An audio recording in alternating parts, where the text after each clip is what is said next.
Cahill? Yeah, could you take us a little bit through your time? You obviously spent a significant amount of time with the WWE. Can you take us through what that experience was like being with that company, and maybe what your relationship is with them now, or on what terms are you? I mean, I'm on friendly terms with them now, I guess. I have friends there, and I'm still on WWE Classics on Demand once a month, and the new ECW DVD came out today, which I scrambled to get a copy of. Going there was phenomenal. It was just a random call from Al Snow saying, "Hey, are you loyal to ECW?" I was like, "Well, I'm working there. I love it there. What's up?" He's like, "Are you under contract to Paulie?" I said, "Nope." So would you ever be willing to come to the WWE? And he explained the whole thing, with me being a part of the Job Squad. I said, "Sure," because up, through my whole life, up through my indie career and parts of ECW, my family was helping me with my wrestling habit. They believed in me, and they said, "We want you to do this, and we'll help you." And this was my opportunity to give back to my family and say, "Hey, put all the bills in my name, and you don't have to worry about anything anymore." So this, getting signed by WWE, I really didn't want to leave ECW, but financially, and just growing up on the product, that opportunity, to be where thousands and millions of people want to be, and here's that opportunity, and I went for it, and I have no regrets. It was fantastic. I mean, I got an opportunity to work in 42 of the 50 states at 3 foreign countries, and do the thing I love. I mean, there's definitely highlights, from, debuting in my hometown of Philadelphia for Sunday Night Heat, being a part of WrestleMania in my hometown of Philadelphia for WrestleMania 15, getting to bring my family to a WWE house show, and then, as we're leaving the house show, the fans are like, "Blue Meanie." I was like, "Nope, give it up for Grandma." And I got a grandma chant for my grandma, who, if it wasn't for her, I wouldn't be here. She was the patriarch of my family. So, I got to give back. WWE gave me a great opportunity to make a living, cement my name in wrestling lore, and it gave me to give my grandma the best last 2 years of her life. So as far as now, things are beautiful. I got a good life now. I still talk to people up there. I'm still doing the indie circuits. I still do conventions. I just did Legends of the Ring this past weekend, which was like a great big high school reunion of Misfits, which was pretty cool. Which was like my real high school reunion, and it's been great. I have no complaints. I've been very fortunate and very blessed for being a fat kid from Atlantic City who was severely asthmatic that nobody believed could do it. So nice. It's all good. MJ? Yeah. Michael Jackson? What? Right. MJ? Throughout your career, you've done a lot of parodies of other wrestlers, and I think most would agree the most notable was of Goldust when you were Blue Dust, and you got to do a program with him in WWE. So I was wondering how he received the Blue Dust character when you did it in WWE, and how maybe your guys' relationship is today. I was first approached by Paulie. We were in, I want to say Scranton, Pennsylvania. No, Jim Thorpe, Pennsylvania. On top of a mountain in a real shitty locker room that overlooked a cliff. That if maybe one boulder or too many moved, that the whole ECW locker room could have been wiped out. It's like a Bugs Bunny type Wile E. Coyote locker room, that overlooked a mountain. And he pulled me aside, and Goldust had just done the skit on Raw, I believe, where he was totally naked, covered by the Intercontinental belt, and he wanted me to do the parody of that.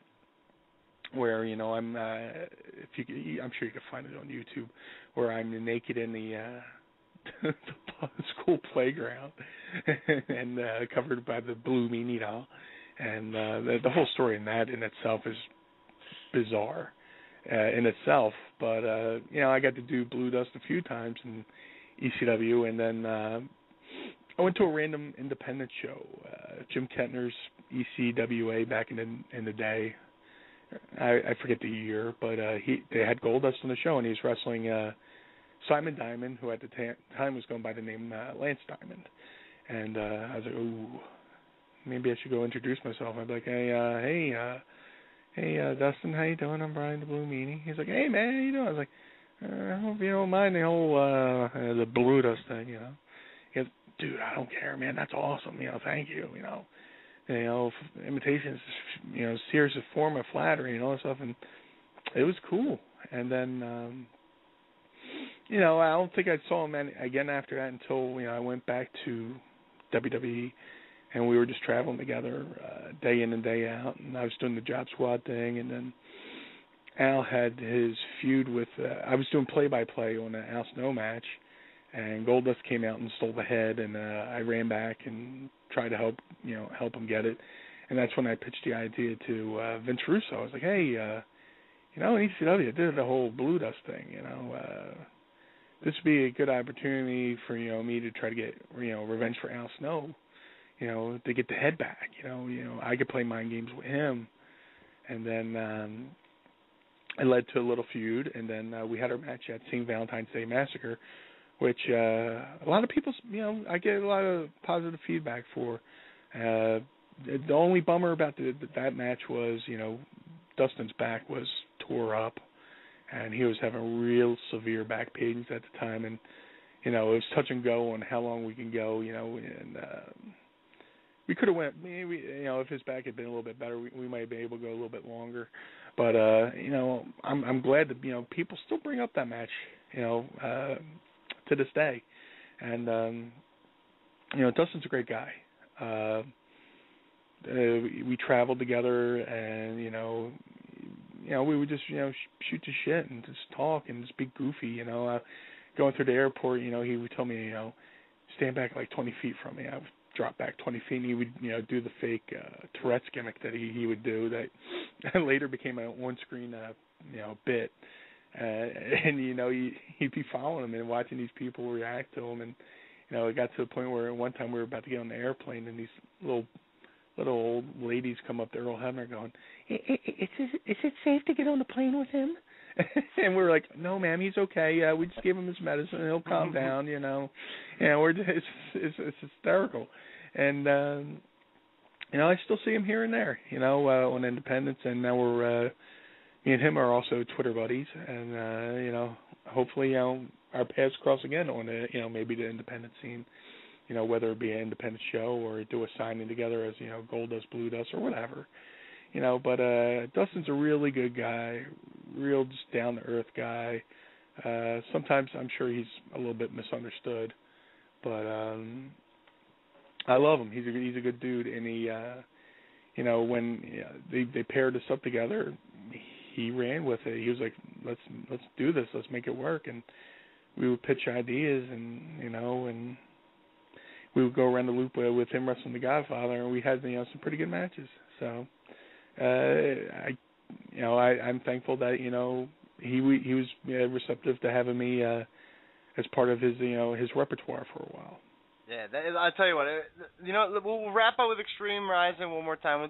Tell everybody where it's going to be, what's going on, where everything's going to be, what time everything starts. Fill everybody in and tell everybody where they can follow you too, dude. So I want them to follow you on Twitter because you're damn funny. Oh, thank you so much. The most important thing is go to extremereunion.net. That's where all your info, all the promos, all the ticket information will be. That is your one-stop shop for Extreme Rising. So go to extremereunion.net for Extreme Rising. June 19th, Friday, June 19th, will be in Corona, New York. Follow up by Saturday, June 30th. We'll be back at the Armory in Northeast Philadelphia. We got a loaded show, folks. We got Jerry Lynn, we got Matt Hardy, we got Homicide, and the list goes on. And it's such a great group of talented guys. Stevie Richards, New Jack, the Gangsters. Come on out, man. I mean,